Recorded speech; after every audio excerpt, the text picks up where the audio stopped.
Hello, you're watching Prime Time on Hornbill TV. Let's have a look at the news headlines. Assam Chief Minister Himanta Biswa Sarma on Thursday announced that his state cabinet has decided to offer Rs 10 lakh ex gratia to the next of kin of the 4 deceased persons, while the kin of the 5 other missing persons would be provided Rs 10 lakh compensation, whether they are found to be dead or alive.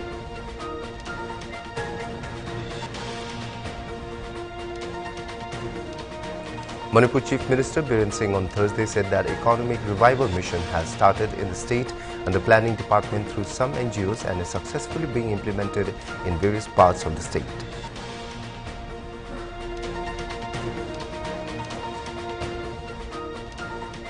In its first, the Indian Space Research Organization on Thursday morning announced that the much-awaited satellite docking has been concluded, with India becoming the 4th country to do the same.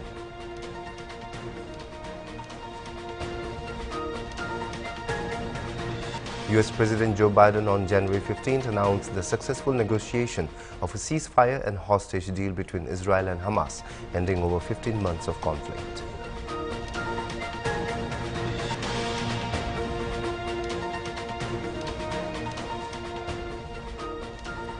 Dr. Nitin Dange, a senior surgeon at the hospital, said that actor Saif Ali Khan, who was brought to the hospital with serious injuries, including a deep knife wound lodged in his thoracic spine, is currently stable and out of danger.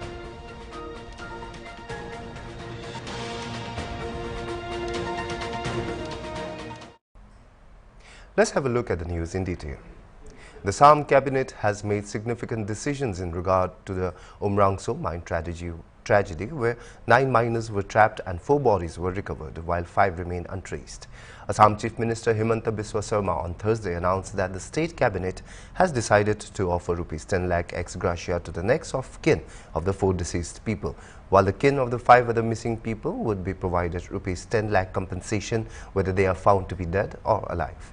Meanwhile, a judicial inquiry commission headed by Justice Anima Hazarika, former judge of Guwahati High Court, will be instituted to examine the matter and fix responsibility against responsible officers, individuals and institutions. Assam Chief Minister shared on a post, an SOP will be framed regarding effecting blanket ban on rat hole mining in the state. An SIT will also be constituted to inquire into the entire incident on the basis of the FIR already registered and will be monitored by retired Justice Anima Hazarika. Lastly, the Mines and Minerals Department will take steps to close all existing rat hole mines in consultation with central agencies.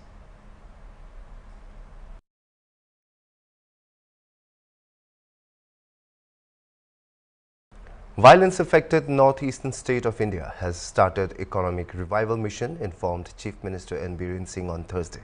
While speaking to media at the sidelines of the state-level workshop on Unnati and RAMP scheme, Biren Singh said economic revival mission is established under planning department through some NGOs and it is successfully being implemented in various parts of the state.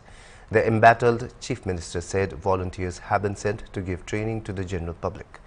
Under this economic revival mission, various knowledge are being imparted to different sections so that people will gain proper knowledge, such as proper ways to practice farming and horticultural activities.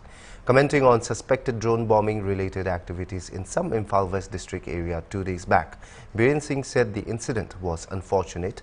However, it was a stray incident as the state experienced relative calm for last 5-6 months. Biren Singh, however, added that police is investigating who are actually involved and necessary legal actions will be initiated under Unnati and RAMP scheme. Financial assistance will be provided to entrepreneurs and industrialists of the state. The scheme launching program was held at City Convention Centre, Imphal on Thursday.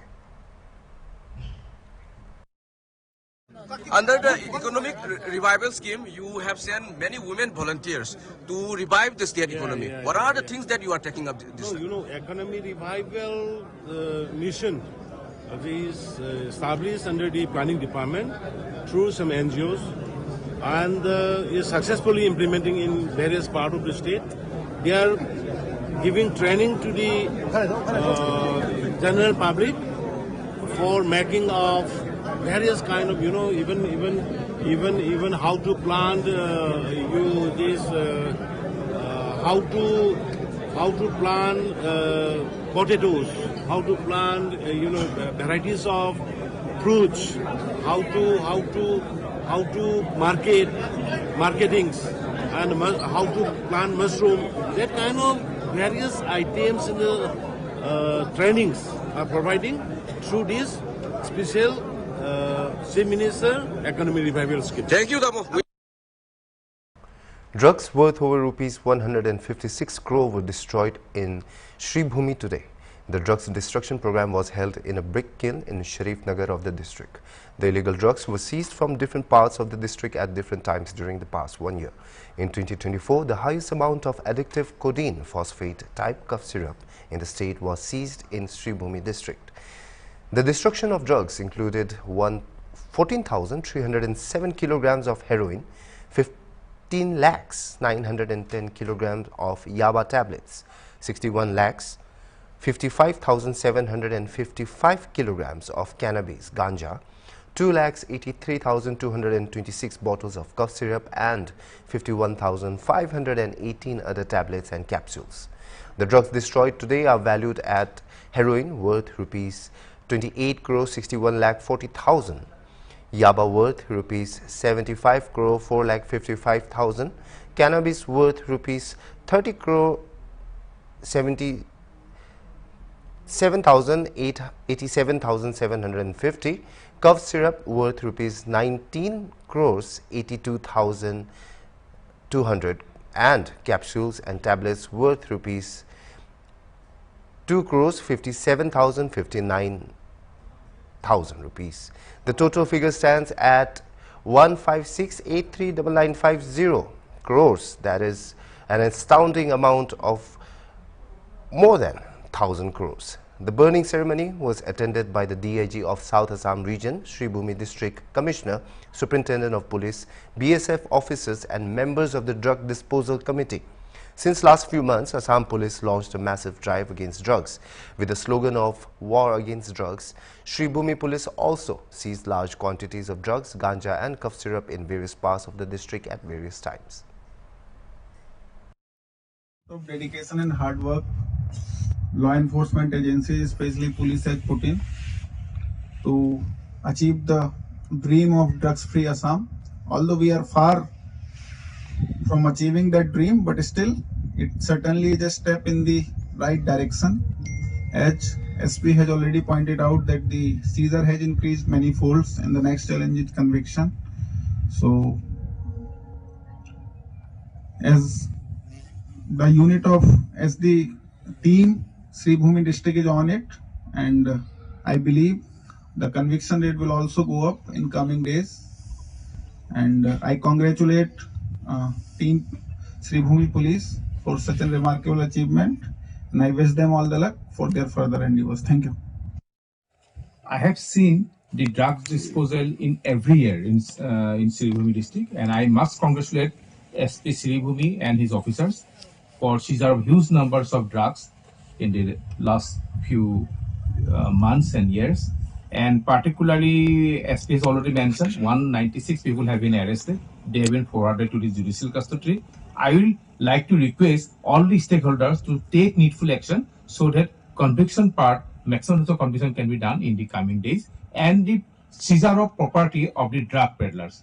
Until and unless we seize the properties of the drug peddlers, this kind of drug menace will continue. And I like to request all the media person, through media person, I like to request the society so that all the personnel should remain absent or remain, they should not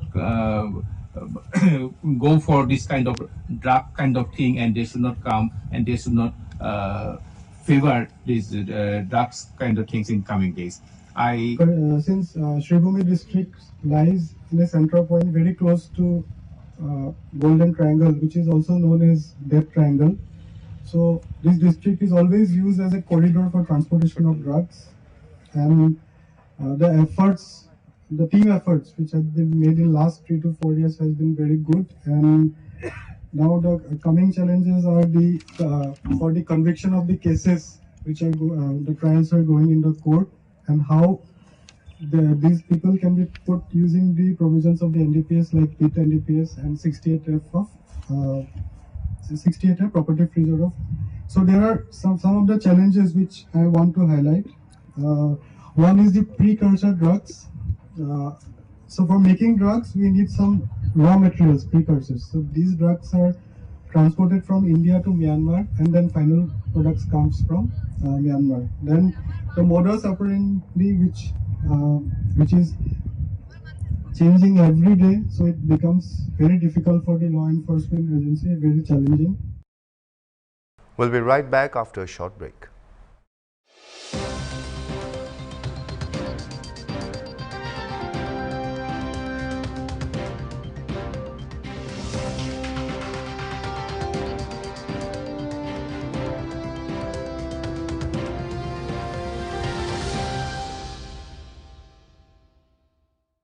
यशस्वी प्रधानमंत्री नरेंद्र मोदी के मार्गदर्शन एवं मुख्यमंत्री योगी आदित्यनाथ के कुशल प्रबंधन से महाकुंभ 2025 अब तक का सबसे भव्य, दिव्य, हरित और सुरक्षित आयोजन होगा। 13 जनवरी अर्थात पौष पूर्णिमा को अमृत स्नान से महाकुंभ 2025 का विधिवत शंखनाद होगा। 26 फरवरी को महाशिवरात्रि पर अमृत स्नान तक कुल 6 प्रमुख स्नान होंगे। सदियों से चले आ रहे अमृत स्नान में सभी 13 अखाड़े शामिल होंगे। सोने चांदी की पालकी एवं हाथी घोड़े पर सवार साधु संत आध्यात्मिक शक्ति तथा वैभव का प्रदर्शन करते हुए अमृत स्नान करेंगे। मान्यता है कि शुभ मुहूर्त में डुबकी लगाने से अमरता का वरदान मिलता है। पुण्य और अमृतत्व की इसी अभिलाषा को हृदय में समेटे प्रयागराज महाकुंभ में पहुंचने वाले श्रद्धालुओं एवं तीर्थ यात्रियों के स्वागत के लिए तत्पर है महाकुंभ मेला स्थल। सनातन गर्व महाकुंभ पर्व Mahakumbh 2025 Prayagraj.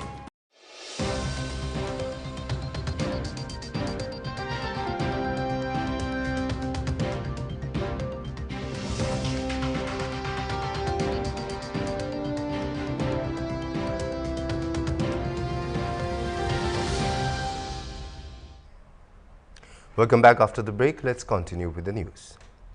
In its first, the Indian Space Research Organization on Thursday morning announced that the much-awaited satellite docking has been concluded, with India becoming the 4th country to do the same. India became the 4th country to achieve successful space docking. Congratulations to the entire team. Congratulations to India, ISRO posted on X. The space docking experiment SpaceX docking process completed, maneuvering from 15 meters to 3 meters hold point with precision, leading to successful spacecraft capture. ISRO announced spacecraft docking successfully completed, a historic moment. Maneuver from 15 meters to 3 meter hold point completed.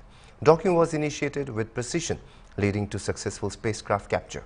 Retraction was completed smoothly, followed by rigidization for stability. Docking successfully completed. ISRO further said, post-docking control of 2 satellites as a single object is successful. Undocking and power transfer checks to follow in coming days. Meanwhile, former ISRO scientist Swami Annadurai said that this docking will have its own importance in the coming years. It will help a lot in the Chandrayaan-4 mission and will even prove helpful for removing the debris.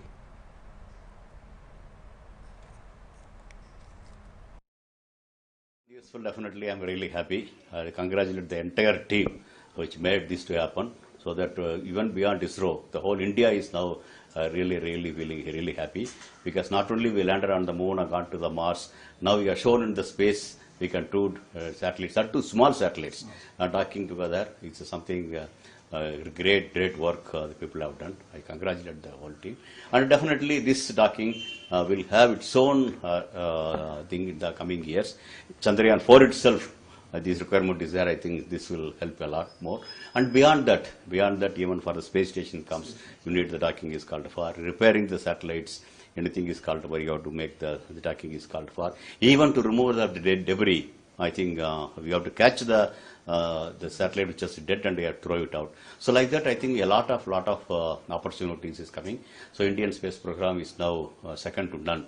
I think almost we have done it, except manned mission, everything we have done. And the manned mission also it's offing, and the manned mission also this docking also called for. So that way I think it's a really a good milestone, and really happy to see this happening. U.S. President Joe Biden on January 15 announced the successful negotiation of a ceasefire and hostage deal between Israel and Hamas, ending over 15 months of conflict. The deal, structured in 3 phases, includes a complete ceasefire, the withdrawal of Israeli forces from Gaza, and the release of hostages, including Americans in the first phase. Biden also highlighted the diplomatic effort involved, noting the pressure from Israel and U.S. support, as well as a coalition of 20 countries that stood against attacks from the Houthis. While delivering remarks on reaching a ceasefire and hostage deal, Biden said, "It's a very good afternoon because at long last I can announce a ceasefire and a hostage deal has been reached between Israel and Hamas. More than 15 months of terror for the hostages, their families and the Israeli people, and more than 15 months of suffering by the innocent people of Gaza. Fighting in Gaza will stop and soon the hostages will return home to their families." Because at long last, I can announce a ceasefire and a hostage deal has been reached between Israel and Hamas. For more than 15 months of conflict that began with Hezbollah's brutal massacre on October the 7th, more than 15 months of terror for the hostages, their families, the Israeli people, more than 15 months of suffering by the innocent people of Gaza. Fighting in Gaza will stop, and soon the hostages will return home to their families.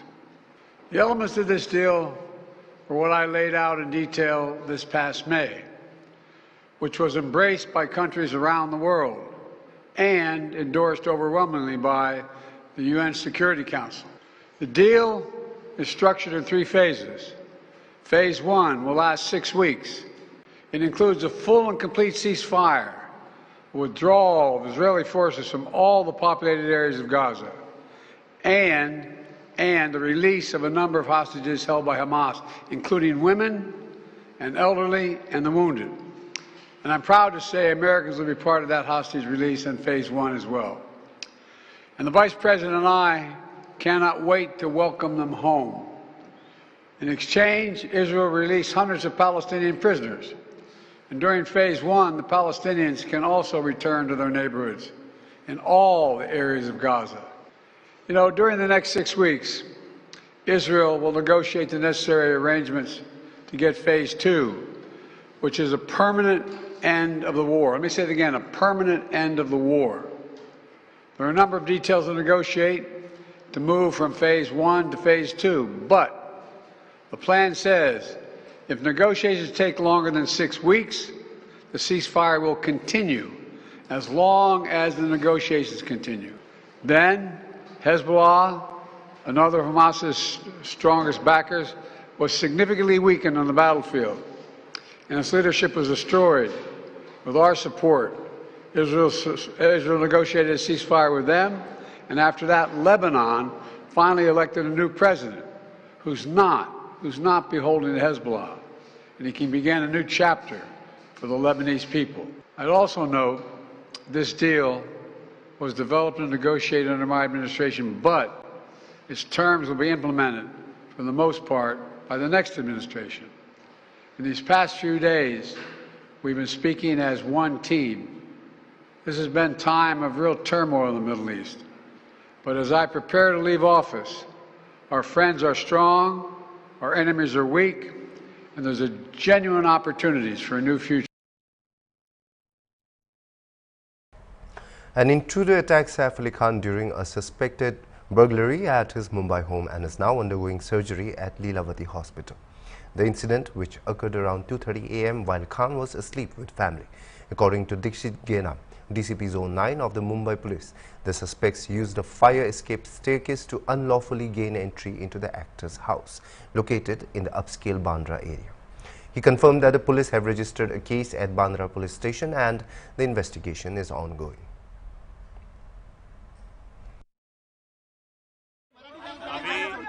कल रात में actor Saif Ali Khan इनके साथ जो incidence हुआ है उसमें एक एक्यूज्ड एक्टर के घर पे गया था, ऐसा इन्वेस्टिगेशन में पता चला है। एक्यूज्ड फायर एस्केप का यूज करके इनके घर पे गया था, ये भी पता चला है। अभी तक के इन्वेस्टिगेशन में ये एक चोरी का अटेम्प्ट था, ऐसा हमारे इन्वेस्टिगेशन में निष्पन्न हुआ है। एक्यूज को जल्दी अरेस्ट करने की कोशिश हमारी चल रही है, और एक बार एक्यूज अरेस्ट हो जाता है तो उसके बाद आगे के डिटेल्स ये हम आपसे डिस्क्लोज कर पाएंगे।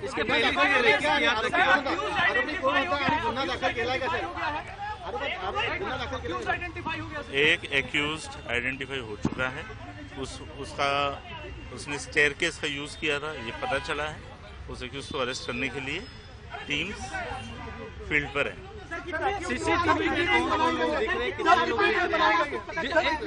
सीसीटीवी में कौन 10 डिटेक्शन टीम्स हैं जो अलग अलग डायरेक्शंस में काम कर रही है। एक एक्यूज्ड है, वो एक्यूज्ड की मूवमेंट उस अपार्टमेंट में कल रात में ये इंसिडेंट्स के समय पे देखी गई है, और उस दिशा में इन्वेस्टिगेशन चल रहा है। देखिए, जो एक्यूज्ड है, इस एक्यूज्ड ने स्टेयरकेस का यूज करके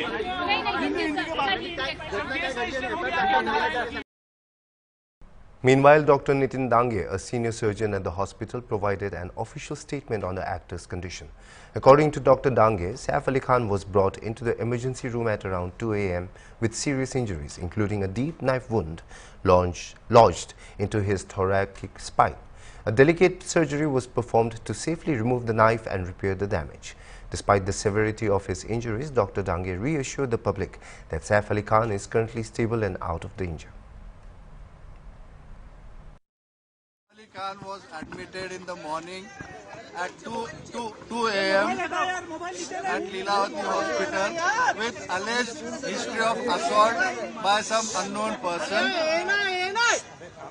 At 2 a.m. he sustained major injury to the thoracic spinal cord due to lodged knife in the spine. Surgery was performed to remove the knife and also repair the leaking spinal fluid. 2 other deep wounds on his left hand and one on the neck was repaired by plastic surgery team. The entire surgery was monitored by Dr. Srinivas Kudwa as a cardiologist because of his other condition. He is completely stable now. He is recovering well and out of danger.